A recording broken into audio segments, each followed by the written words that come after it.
Le Fils de l'homme reviendra et on l'appellera le lion de la tribu de Juda. Yeah, yeah. Vêtu de gloire, Adonai reviendra et on l'appellera le lion de la tribu de Juda. Ce jour-là, on dira Alléluia, Alléluia, Alléluia, Alléluia. ce jour-là, on dira Alléluia, Alléluia, Alléluia. Alléluia.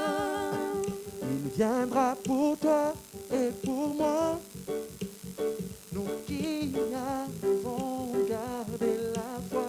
Ouais, ouais, ouais, ouais. Il sera notre roi. Il sera le sujet de notre choix. Tout œil le verra, toute langue le confessera. Devant lui, tout genou fléchira. Tout genou fléchira, lui rendant honneur et gloire. Ce jour-là, on dira Maranatha, Maranatha, Maranatha. Maranatha. Ce jour-là, on dira Maranatha, Maranatha, Maranatha. Maranatha. Ce jour-là, on dira Hosanna, Hosanna, Hosanna. Hosanna. Ce jour-là, on dira Hosanna, Hosanna, Hosanna. Hosanna. Vêtu de gloire, disons-le ensemble. Vêtu de gloire, le Fils de l'homme reviendra Alléluia. et on l'appellera le lion de la tribu de Juda. Vêtu de gloire, Vêtu de gloire, le Fils de l'homme reviendra yeah, yeah. et on l'appellera le lion de la tribu de Juda. Ce jour-là, on dira Alléluia, Alléluia, Alléluia. Alléluia. Ce jour-là, On dira Alléluia, Alléluia, Alléluia. Alléluia. Ce jour-là, on On dira vers notre Dieu, gloire à Jésus. Alléluia. Ce jour-là, on dira Alléluia, Alléluia. Alléluia. Disons-le ensemble parce qu'il vit, parce qu'il vit. Je n'ai rien à craindre, mes lendemains sont assurés entre ses mains. Il tient ma vie pour ce temps et pour l'éternité. Je sais qu'il vit, parce qu'il vit. Je n'ai rien à craindre, mes lendemains sont assurés entre ses mains. Il tient ma vie pour ce temps et pour l'éternité. Je sais qu'il vit, parce qu'il vit. Je n'ai rien à craindre, mes lendemains sont assurés entre ses mains. Il tient ma vie pour ce temps et pour l'éternité.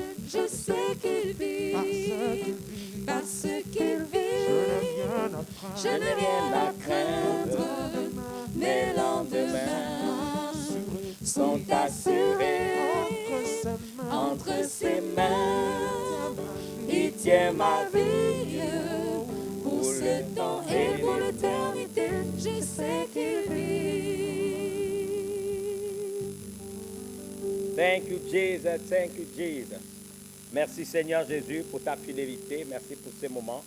Merci pour l'opportunité que tu nous donnes de pouvoir, tout simplement, encore une fois, être en communion avec ceux et celles qui nous suivent chaque dimanche, Gabon Télévision, canal 320, pour que nous partageons ensemble ce que nous avons des meilleurs, ta parole. Et nous croyons de tout notre cœur qu'à chaque fois que nous ouvrons ta parole, c'est à toi que nous rendons visite. Parce que, Seigneur Jésus, tu es la parole faite chair, tu habites parmi nous, pleine de grâce et de vérité. Au commencement était la parole était avec Dieu, la parole était Dieu lui-même. Rien de ce qui était fait n'était fait sans elle. Avec la parole, Seigneur, rien de ce qui était fait n'était fait sans elle. En toi, parole était la vie et la vie était la lumière des hommes. Tu habitais parmi nous, pleine de grâce et de vérité. Et nous voulons que la grâce pénètre les foyers, les familles, les maisons, Seigneur, villes, villages, cantons, Seigneur, tribus, langues, Seigneur, clans. Nous voulons que tu pénètres par ta parole les familles, que tu transformes les cœurs de l'intérieur et qu'à travers ta parole que nous ouvrons, Seigneur, que chaque famille, chaque maison, tous ceux qui nous regardent, c'est véritablement toi, à toi qu'ils rendent visite. Nous voulons te rendre l'honneur et la gloire qui te due et te dire combien de fois nous sommes grandement reconnaissants d'être en communion. Tu as dit si 2 ou 3 sont réunis en ton nom. Et c'est donc en ton nom que nous nous réunissons. Nous croyons que tu es au milieu de nous. Reçois donc l'honneur, la gloire et la louange qui t'est due. Telle est notre prière en ton nom Jésus. Amen. Amen. Nous bénissons le Seigneur à nouveau d'être avec vous ce matin et nous sommes heureux en ce merveilleux dimanche 17 octobre 2020 à nouveau de pouvoir être avec vous, partager ce que nous avons de meilleur. Nous pensons que c'est Jésus qui vous rend visite au moment où vous vous connectez au canal 320 de Gabon Télévision pour que nous puissions partager ce que nous avons de meilleur. Je voudrais donc vous dire combien de fois nous vous aimons, combien de fois nous savons que Dieu n'est pas un homme pour mentir, ni le Fils de l'homme pour se repentir, mais ce qu'il dit, il le fait exactement comme il le dit. Tout à l'heure, j'ai fait un lapsus et je sais que c'est le 18 dimanche. Vous savez, quelquefois, j'ai beaucoup de choses dans la tête. J'ai un programme le 17 et je me suis donc permis, c'est une erreur de ma part, de vous dire dimanche 17, mais c'est dimanche 18. Je vous prie de bien vouloir m'excuser et savoir que nous vous aimons. Et en ce 18e jour du mois d'octobre, qui tombe un dimanche, alors que nous clôturons dans le calendrier hébraïque cette fête qu'on appelle Sukkot, la fête des tabernacles, qui est la fête qui démontre que même si nous sommes au bas de l'échelle, Dieu est capable de relever quelqu'un de la poussière pour le faire asseoir parmi les grands. Permettez-moi de prophétiser, de déclarer et de dire à chacun d'entre vous que Dieu a une histoire avec vous. Il a pour chacun de vous des plans de paix et non de malheur afin de vous donner un avenir et de l'espérance. Ne désespérez pas. Croyez en Dieu et croyez qu'il est capable de répondre à vos aspirations les plus profondes. Il dit simplement, invoque-moi, je te répondrai et je t'annoncerai des choses cachées sur ta vie que tu ne connais pas. Dieu est capable de le faire. C'est pourquoi nous sommes là, à votre service. Nous sommes des serviteurs inutiles, des simples instruments entre les mains de Dieu pour vous bénir de la bénédiction de l'Éternel qui enrichit et qui ne se fera suivre d'aucun chagrin. Je crois de tout mon cœur que ce que Dieu bénit, personne ne peut le maudire. Soyez donc bénis de la bénédiction du Dieu et Père, de notre Seigneur Jésus-Christ. Amen. Nous avons coutume, en venant ici, chaque dimanche, de nous mettre en unité de prière. Et c'est important que nous puissions nous mettre en unité de prière. Et d'ici 2 ou 3 s'accordent sur cette terre pour demander une chose quelconque. Il n'y a rien dans ce que nous pouvons demander à Dieu qui est limité. Il dit si nous nous accordons. Et c'est la raison pour laquelle je fais partie de ceux qui pensent que la prière a été inventée par Dieu lui-même pour être exaucée. Si nous nous mettons d'un commun accord dans la prière, Dieu est capable de nous exaucer. Aujourd'hui, nous allons nous mettre en unité de prière pour rendre grâce à Dieu. Pourquoi allons-nous lui rendre grâce? Parce que nous devons lui manifester de la gratitude. La Bible déclare qu'on donnera à celui qui a et à celui qui n'a pas, on notera même ce qu'il a.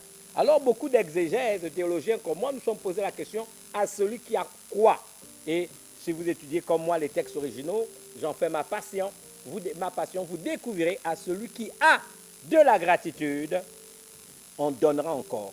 Celui qui n'en a pas, on notera même ce qu'il a. Qu'est-ce qui vous reste si ce n'est que votre propre vie?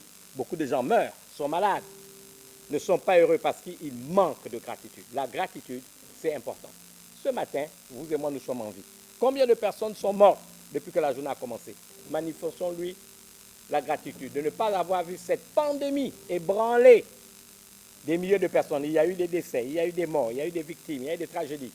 Mais la main de Dieu a été étendue sur la population de notre pays, sur notre nation. Dans d'autres nations, nous pouvons nous rendre compte des dégâts que cela fait.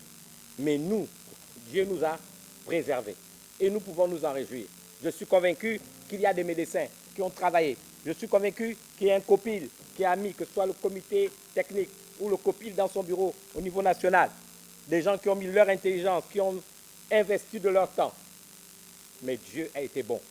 Au-delà de tous nos efforts humains, la main de Dieu a été étendue et Dieu nous a préservés de calamités. Nous devons toujours compter sur ses grâces et sur sa faveur. L'homme est limité, mais Dieu n'est pas limité. Mais nous partageons avec Dieu une responsabilité partagée. Parce que la parole de Dieu déclare, tout est possible à celui qui croit. Mais la même Bible déclare, rien n'est impossible à Dieu. Je voudrais donc qu'aujourd'hui nous puissions rendre grâce. On va faire différemment, en nous mettant en unité de prière. Commençons à remercier Dieu qui nous a épargnés d'une grande calamité. Et demandons-lui par la même occasion de continuer à manifester en faveur de notre nation ses grâces exceptionnelles. La grâce, c'est un don gratuit qu'on reçoit de Dieu. Certains d'entre nous, on a même pensé de dire c'est la combine de Dieu. Nous demandons à Dieu de continuer à manifester en faveur de notre pays, en faveur de ce peuple, de notre nation. Ça combine la grâce de Dieu. Nous avons reçu par Jésus, grâce sur grâce, et nous devons pouvoir compter sur sa grâce. Nous allons penser toujours à nos forces de défense et de sécurité qui veillent, n'est-ce pas, sur notre sécurité, qui œuvrent tant bien que mal. Nous voulons vraiment que Dieu puisse les bénir, eux et leurs familles. Nous voulons penser à tous ceux qui sont passés par des moments difficiles, à tous les niveaux, des moments difficiles, leurs affaires, leur business, leur entreprise, à tous ceux qui en ont souffert. Je voudrais penser également à tous ceux des communautés religieuses.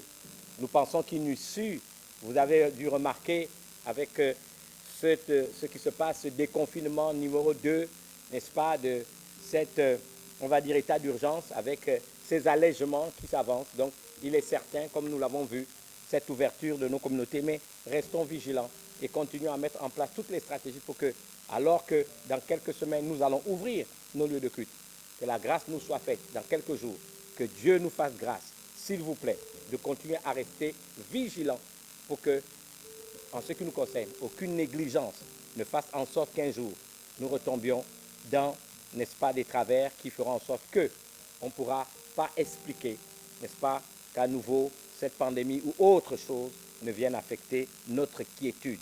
Restons en prière et restons vigilants. S'il vous plaît, avec ces éléments, mettons-nous en unité de prière.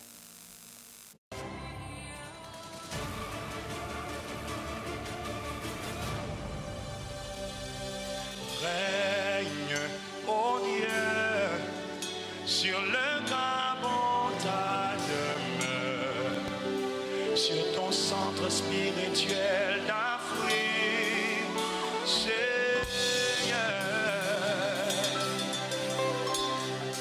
Veille, veille, toi qui ne sommeilles ni ne dors, pour que le monde entier vienne contempler ta gloire.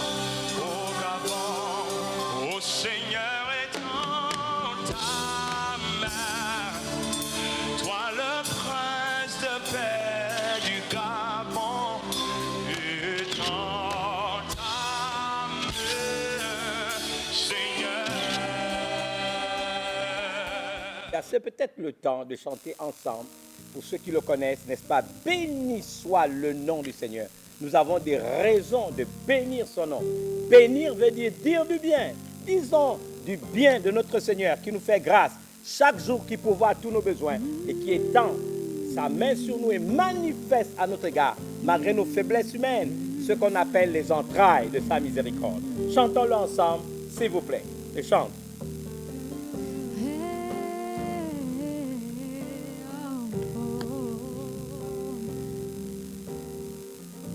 Je demeure à l'abri de tes ailes. Je me repose auprès de toi.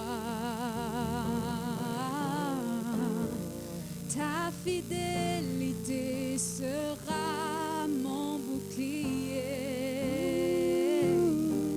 Chaque jour je chanterai, béni soit le nom du Seigneur. Béni soit le nom du Seigneur. Oui, je bénirai son nom toute ma vie. Béni soit le nom du Seigneur. Béni soit le nom. Béni soit le nom du Seigneur. Béni soit le nom du Seigneur. Oui, je bénirai son nom toute ma vie. Béni soit le nom du Seigneur. Une fois encore, reprenez-moi ce Je cantique. veux chanter ton nom, Seigneur. Thank you, Jesus. Baba. Chaque jour tu prends mes fardeaux.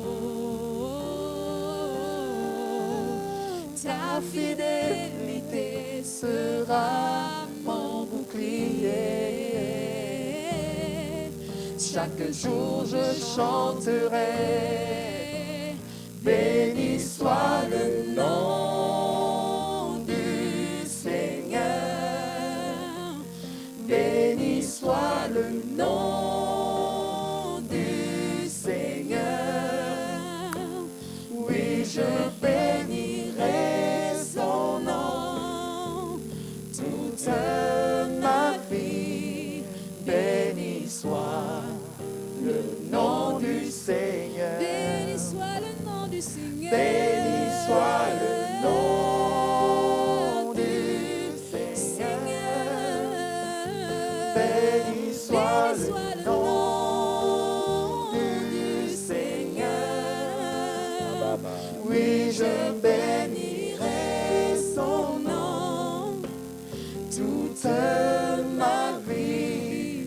Béni soit le nom du Seigneur. Béni soit le nom. Béni soit le nom du Seigneur. Béni soit le nom du Seigneur. Oui, je bénirai son nom toute ma vie. Béni soit le nom du Seigneur. Béni soit le nom. Béni soit le nom du Seigneur. Béni soit le nom du Seigneur. Oui, je bénirai son nom toute ma vie. Béni soit le nom du Seigneur. Béni soit le nom. Béni soit le nom du Seigneur. Disons-le, béni soit le nom du Seigneur. Béni soit le nom du Seigneur. Thank Oui, je bénirai son nom toute ma vie. Béni soit le nom du Seigneur. Thank you, Jesus. Alléluia. Éternel est ma lumière et mon salut. De qui aurais-je crainte? il soutient ma vie. Il est mon refuge et ma forteresse. Je n'ai pas peur. L'Éternel est ma lumière et mon salut. De qui aurais-je crainte? Il soutient ma vie. Il est mon refuge et ma forteresse. Je n'ai pas peur.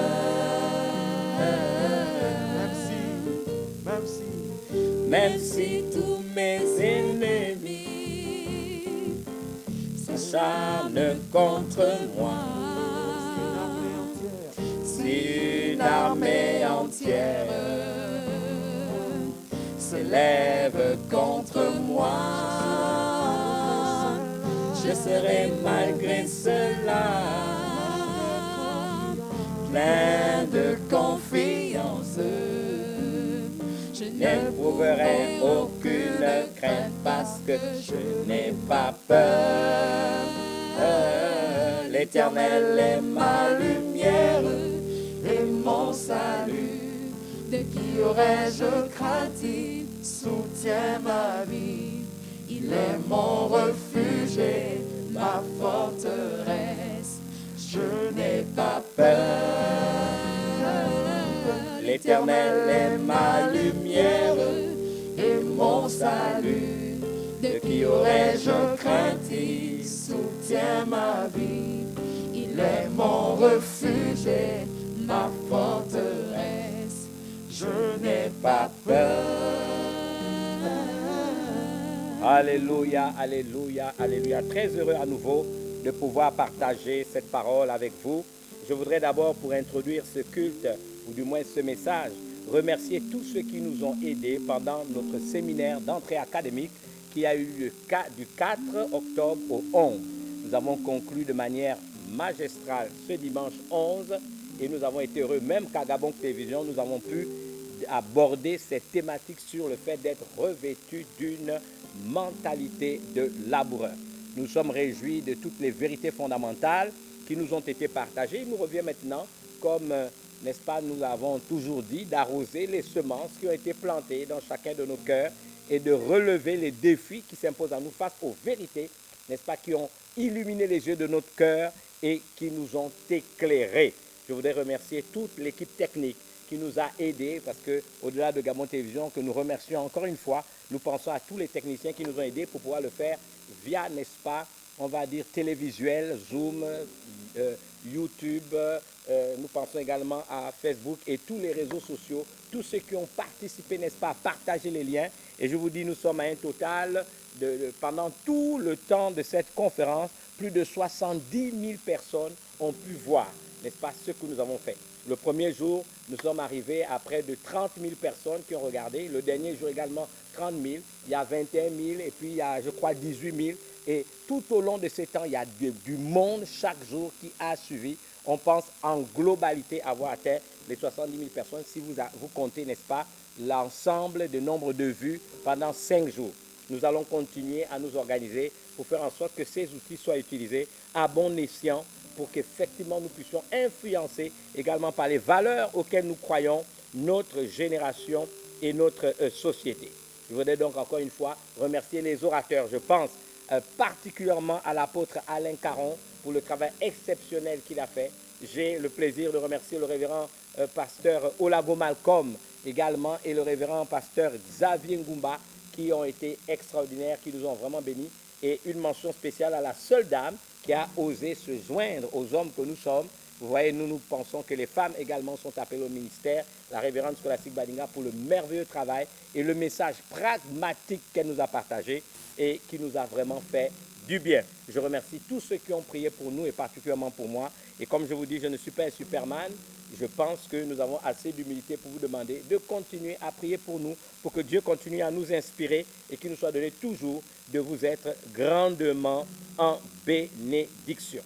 Ce matin, nous continuons donc, puisque j'ai promis le faire, avec le sermon sur la montagne. Nous avons commencé cette série, nous allons la terminer certainement, mais je pense qu'il faut prendre le temps, parce que je fais partie de ceux qui pensent que la répétition a une vertu pédagogique et qu'également, lorsque nous avons l'occasion de prêcher la parole de Dieu, d'enseigner la parole, il faudrait que nous puissions répondre aux aspirations de ceux et celles de notre génération.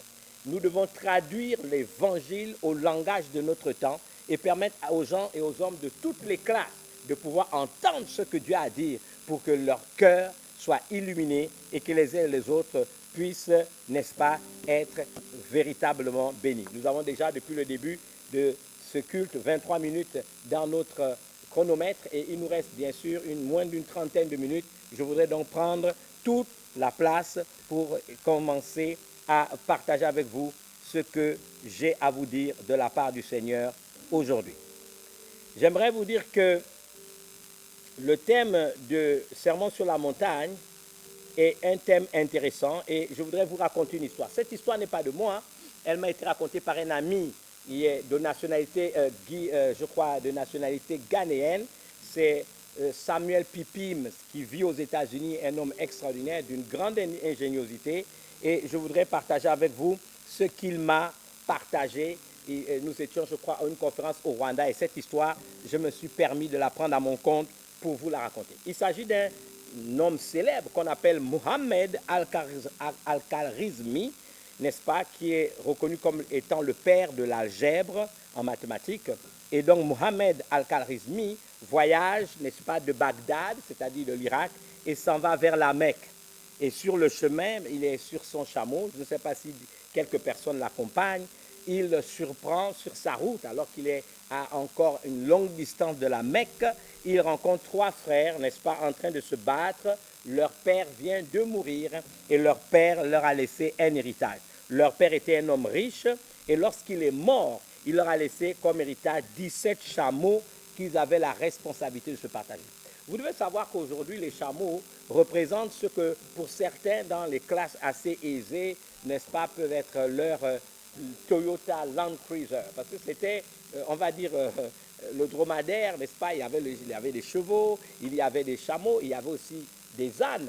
Mais avoir un chameau, c'était comme la Toyota Land Cruiser aujourd'hui. C'était vraiment la Mercedes 4x4, c'était toutes les grandes marques que nous connaissons. Donc, voici ce que le Père laisse à ses enfants. Mettez-vous dans le contexte, n'est-ce pas, de cette antiquité, n'est-ce pas, où ces gens, n'est-ce pas, roulaient en chameau, voyageaient en chameau, et c'était un luxe. Il fallait vraiment faire partie, on va dire, de la jet set, n'est-ce pas. Il fallait faire partie de grandes familles riches, de la noblesse de l'époque. Et dans ces pays, on parle de, n'est-ce pas, ces pays dans le Moyen-Orient, et c'est très important de le savoir. Alors, voici qu'il a laissé 17 chameaux à ses enfants. Ils sont 3 fils et la volonté du Père, inscrite dans le testament, stipule que le premier fils sur les 17 chameaux devait avoir, n'est-ce pas, la moitié. Donc, voilà, je meurs, toi, mon fils aîné, qui certainement sera le chef de la famille et tu auras beaucoup de responsabilités, je te laisse la moitié des 17 chameaux. Donc, si vous êtes avec moi, vous avez fait au minimum l'école primaire, vous divisez 17 par 2, ça fait donc, il devait avoir 8,5 chameaux. Au deuxième fils, il donne le 1 tiers des chameaux, donc 1 sur 3. Le 1 tiers des 17 chameaux, si vous faites des mathématiques, ça correspond donc, le deuxième devait avoir 5,3 chameaux. Et puis le dernier, c'est le cadet, peut-être on ne lui faisait pas confiance, on lui donne le 1/9 des 17 chameaux, et ça donne donc 1,9, il ne devait avoir que 1,9, n'est-ce pas, parmi les chameaux. Mais les 3 frères étaient embarrassés parce que, bon, sans compter que peut-être ils contestaient la manière dont le père avait stipulé son testament, mais les 3 avaient quand même un dénominateur commun, c'est que les 3 frères aimaient les chameaux. Alors personne ne voulait 8,5 chameaux, c'est-à-dire prendre d'abord 8 chameaux et couper 1 pour faire la moitié. Personne ne voulait avoir 5 chameaux,3, c'est-à-dire couper peut-être un chameau en 3 parties. Et le dernier ne voulait surtout pas avoir, n'est-ce pas, 1,9 chameaux. Donc, ils aimaient tellement leurs chameaux, il n'était pas question de les couper, de les morceler, de les mettre en morceaux. Et cela a été extrêmement difficile. Alors, ils ont commencé à se chamailler. J'imagine le dernier en train de dire, mais écoute, toi, tu peux te contenter de 6 et tu m'en donnes un certain nombre. L'autre a dit, vous ajoutez, et puis le calcul sera simple. Non, ils se sont chamaillés, ils se sont discutés, et c'est dans cette ferveur-là que voyageant de Bagdad pour la Mecque, notre ami Mohamed Al-Kharizmi, je vous ai dit tantôt pour ceux qui veulent faire un peu d'histoire ou un peu de recherche, le père de l'algèbre qui se rendait à la Mecque, donc les surprend dans cette grande discussion et essaie de leur donner des conseils et finalement il trouve une solution. Il dit écoutez, on va simplifier les choses. Moi-même je suis en train de rouler en chameau, donc c'était son carrosse de l'époque, je suis en train de voyager en chameau, avec mon chameau, je vous donne le mien, vous en aurez plus 17, vous en aurez 18 et je pense que peut-être qu'avec 18 chameaux, n'est-ce pas, les choses seront plus simples, le partage peut commencer. Alors vous avez 18 chameaux, reprenez les calculs. Alors, ils ont repris les calculs. Et voici qu'avec 18 chameaux, s'il fallait respecter la volonté du père, que le fils aîné devait avoir la moitié, ça lui faisait 9 chameaux. Et quand on allait au deuxième qui devait avoir les 1 tiers, ça faisait exactement 6. Si vous calculez, vous savez que 3 fois 6, 18, donc ça lui faisait le 1 tiers, ça lui faisait forcément 6. Et puis le dernier, il ne se retrouve plus avec 1 parce qu'il y a 18 chameaux, ça lui donne 2 chameaux. Le problème, c'est qu'après avoir fait ce partage, de cette manière-là, de cette façon-là, permettez-moi de vous dire qu'on se retrouve toujours avec 17 chameaux et il y a toujours un chameau en plus. Et vous comprenez que c'était bien le chameau de notre ami Mohamed Al-Kharizmi, le père de l'algèbre. D'abord, je ne suis même pas étonné qu'il a eu cette idée géniale, mais quand ils ont fait les calculs, ils se sont toujours retrouvés à 17 chameaux. Et Al-Kharizmi a repris, n'est-ce pas, son voyage vers la Mecque où il allait faire un pèlerinage. Donc, après la distribution, je vous l'ai dit tantôt, il restait encore un chameau. C'était le chameau de Mohamed Al-Kharizmi, je vous l'ai dit tout à l'heure. Qu'est-ce que je peux tirer de cette histoire et qui introduit mon message en ce jour? C'est que le manque de réflexion en dehors de nos cadres, nos niveaux, nos propres limitations, nous crée des problèmes. Nous sommes dans un monde où, parce que j'ai un diplôme, parce que j'ai un doctorat, parce que j'ai une maîtrise, parce que j'étais à l'école, parce que mes parents m'ont éduqué de telle manière, on ne pense plus en dehors du cadre de nos propres limites, du cadre de nos propres limites. On n'arrive pas à sortir du cadre de nos propres limites. Regardez, ils ont détruit les choses. Qu'est-ce qui leur a empêché de penser comme ça? Nous avons tous 17 chameaux. Le premier aurait pris 9, le deuxième aurait pris 2, le dernier aurait pris 2, le deuxième aurait pris 6. On est toujours à 17 chameaux. Ils ont discuté pendant des jours, pendant des heures, jusqu'à ce que ce grand mathématicien n'est-ce pas, les a rencontrés. S'il n'avait pas été là, il serait peut-être aujourd'hui, ce 18 octobre 2020, en train de continuer à se disputer. Mais lorsqu'on leur a appris à penser dans un autre cadre que le leur, ils ont pu trouver une solution. J'aimerais encore parler à ceux et celles de ma génération. Je vous ai dit que quand je suis à Gabon Télévision, je ne pense pas à Béthanie, je ne pense pas à Église Pentecôtiste Amitié Réveil, je pense nation, je pense à tous ceux qui nous écoutent. Peu importe votre religion, vos croyances, peu importe. Peu importe le lieu où vous êtes, moi je vous parle de la part de Dieu. Que vous soyez musulmans, catholiques, protestants dans leur diversité, peu m'importe. Que vous soyez animistes, que vous soyez occultistes, je vous parle de la part de Dieu. La Bible présente Dieu comme étant le Père des esprits. On nous dit qu'il a avant toutes choses subsistent en lui. Il a avant les trônes, les dignités et les puissances. Il est le créateur de l'univers. Il a créé toutes choses par sa parole puissante et toutes choses subsistent par sa parole. Permettez-moi de vous dire, souvenez-vous s'il vous plaît, des vérités bibliques fondamentales que j'ai pris soin de partager ces derniers temps.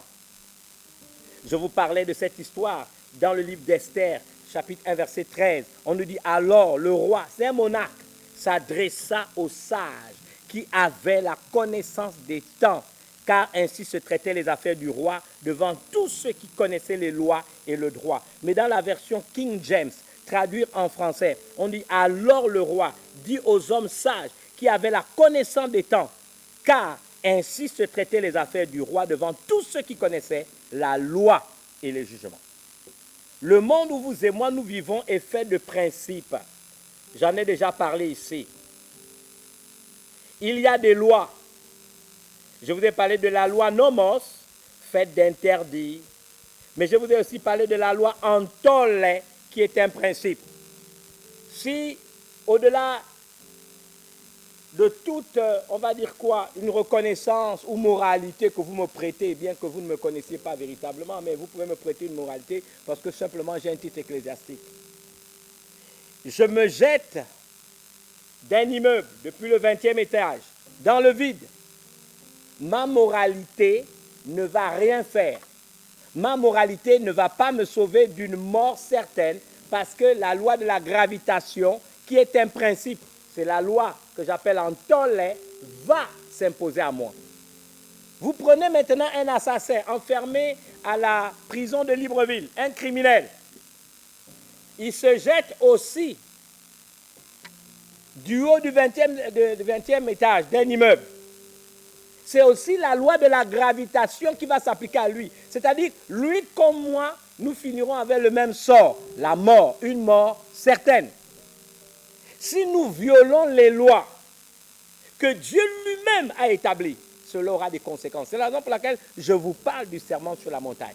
Ce sermon sur la montagne qui ressemble quelque part, n'est-ce pas, à comme un discours, une déclaration de politique générale de notre Seigneur Jésus-Christ lorsque, pour la première fois, il vient dans le monde et s'adresse aux ceux et celles de sa génération.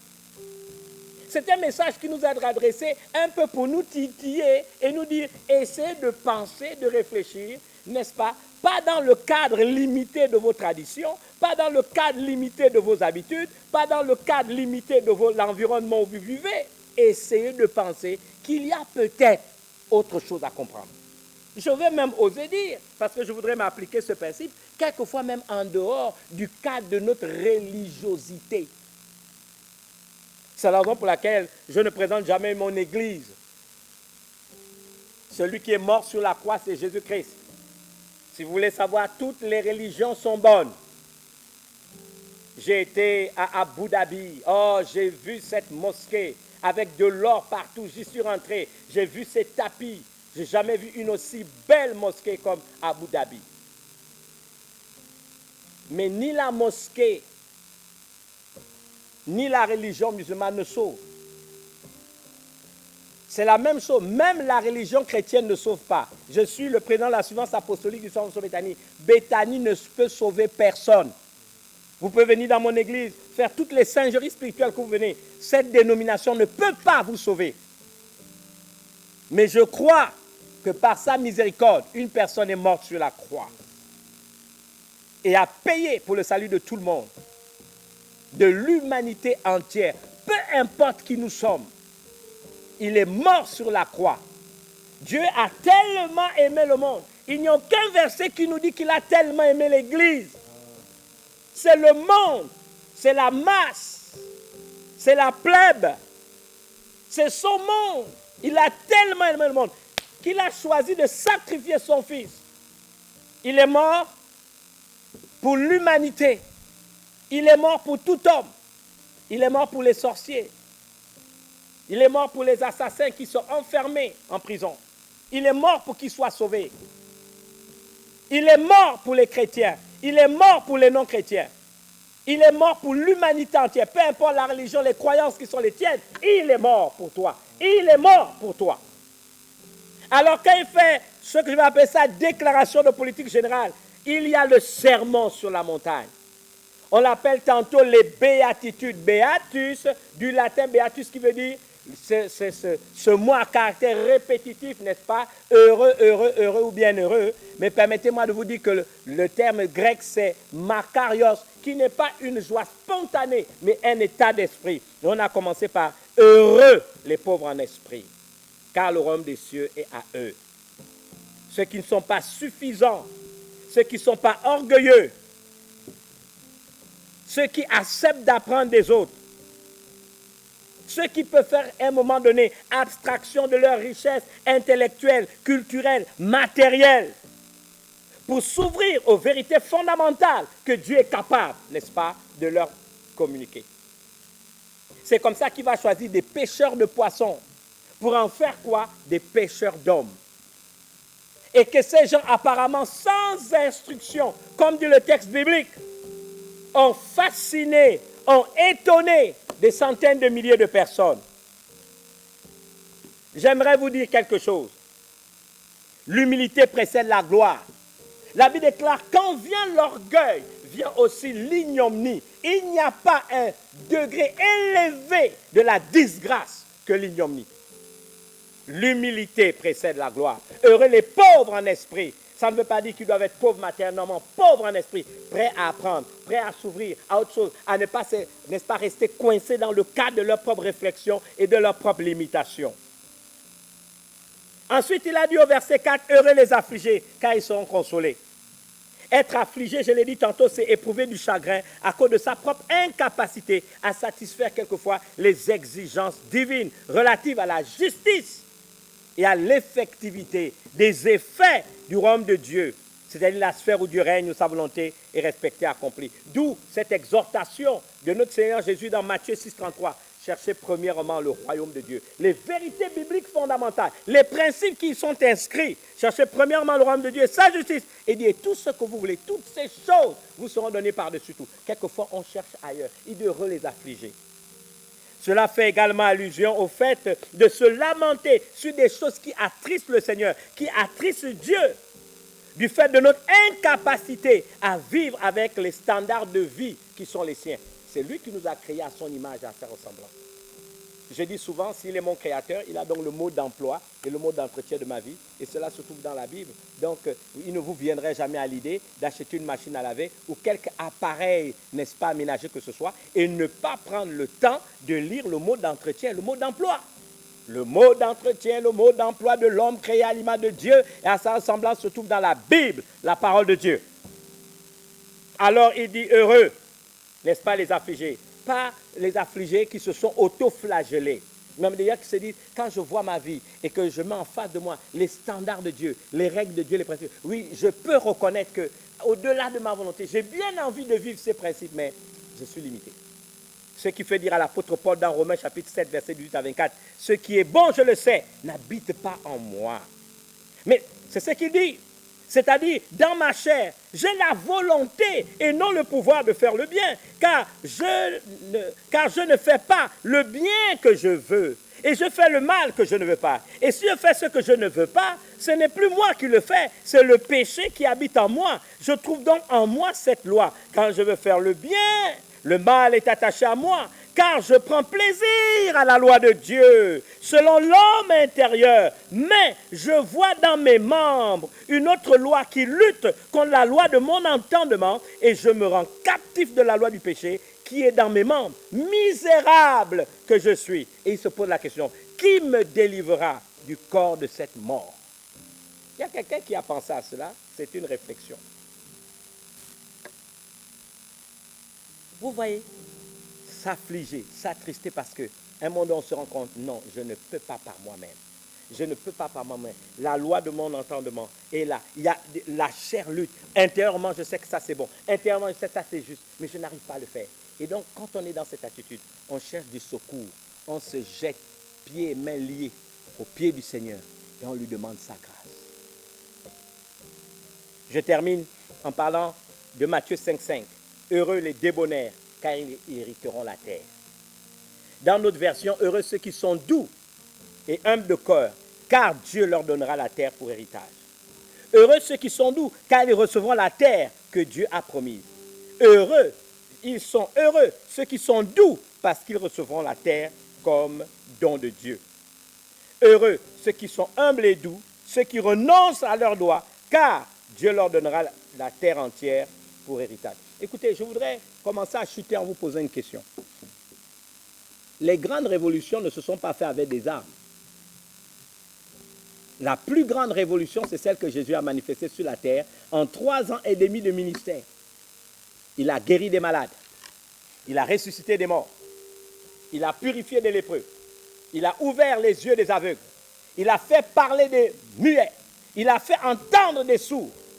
Et malgré le bien qu'il a fait, il a été exposé sur la croix du calvaire.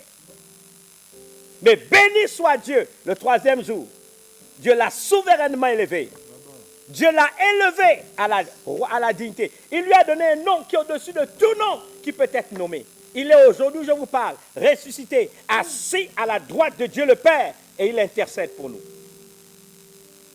Il a dit, personne ne m'ôte la vie. Je la donne moi-même afin de la reprendre.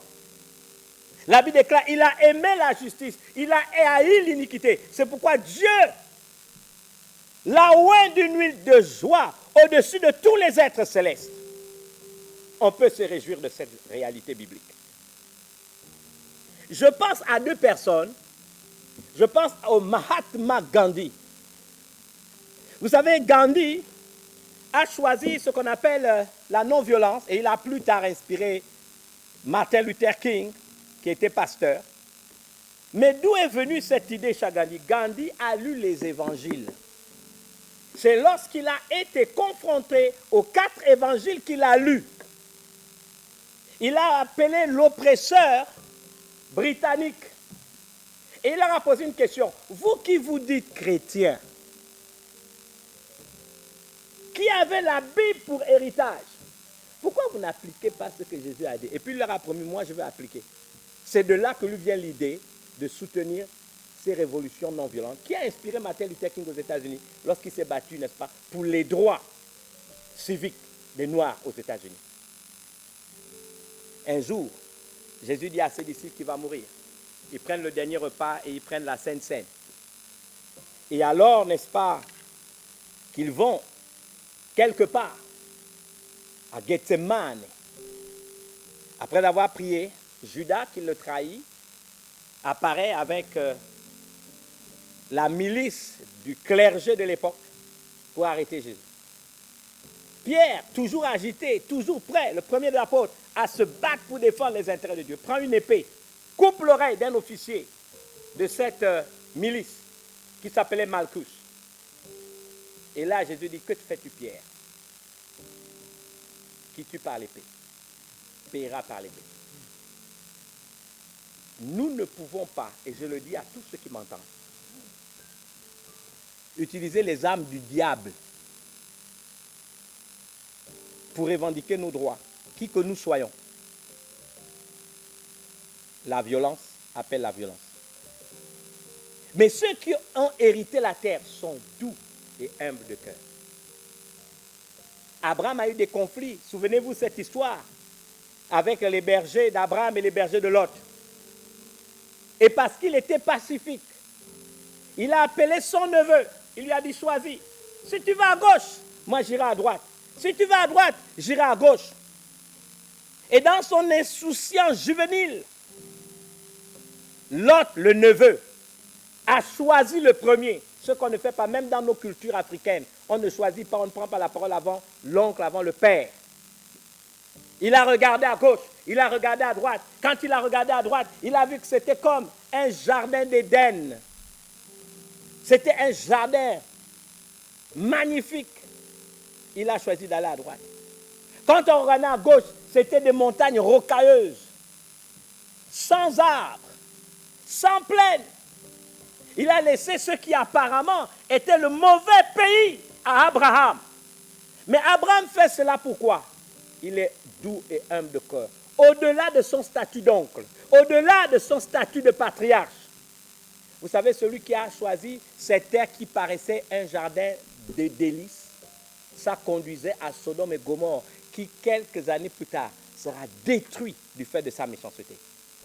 Mais lorsqu'Abraham s'est retrouvé du côté désertique, parce qu'il n'a pas cherché querelle, que s'est-il passé? Il était doux et humble de cœur. La Bible déclare, les doux et humbles de cœur héritent la terre. Vous savez ce qui s'est passé? Dès qu'il est rentré, Dieu lui a dit, regarde, regarde au nord, regarde au sud, regarde à l'est, regarde à l'ouest. C'est-à-dire, il pouvait à nouveau regarder du côté où l'autre était parti. Tout le pays que tu vois, je te le donne en possession. Tout ce que tu vois, c'est-à-dire la possession d'Abraham était proportionnelle à ce qu'il osait voir. Abraham a regardé, et au-delà des montagnes rocheuses, au-delà, n'est-ce pas, de l'horizon qui lui était barré par les montagnes rocheuses, par la foi, parce qu'il est le père de la foi, il a osé regarder au-delà. Le territoire d'Israël aujourd'hui est celui qu'il a regardé. Il a regardé au-delà. Il a regardé au-delà. Il a eu un grand héritage. Parce qu'il a été doux et humble de cœur. Une terre lui a été donnée. Si vous et moi, nous n'avons pas à penser dans d'autres cas, vous savez souvent, qu'est-ce que nous faisons? Il est impossible de vivre autre chose si nous reproduisons les mêmes choses. Si nous faisons les mêmes choses et que nous nous attendons à des résultats différents, C'est Einstein qui a dit que c'est de la folie. Pensons autrement. Faisons souvent le contraire de ce que la nature humaine nous suggère. Heureux les débonnaires. Heureux ceux qui sont doux et humbles de cœur, car c'est eux qui hériteront la terre. Vous voulez avoir un héritage terrestre? Vous voulez réussir dans la vie? Apprenez sur le sermon sur la montagne.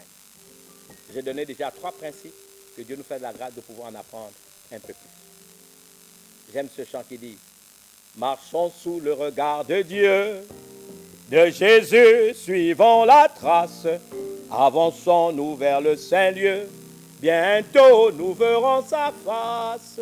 J'aimerais que vous priez avec moi, bientôt nous verrons sa face.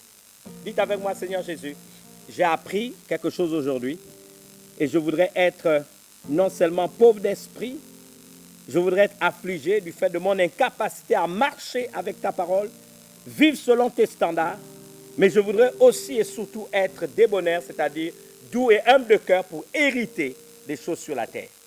Je te donne ma vie, je me réconcilie avec toi, je me mets en harmonie avec ta parole, afin que mon nom soit écrit dans le livre de vie, mais que par ton esprit tu viennes me posséder et que je ne sois plus jamais le même. Seigneur, ma vie t'appartient à partir d'aujourd'hui.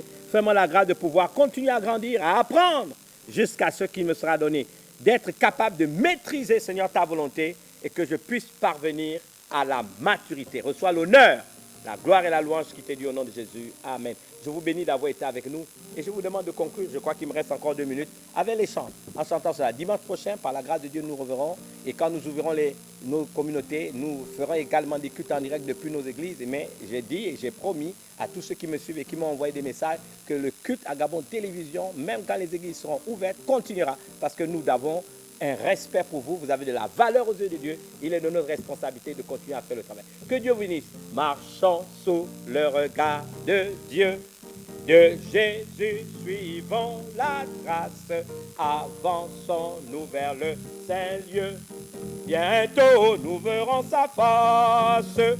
Jésus promet qu'au vrai soldat, on part à sa victoire après les luttes d'ici-bas. Voilà, que Dieu vous bénisse et prenez conscience que le regard de Dieu est sur vous.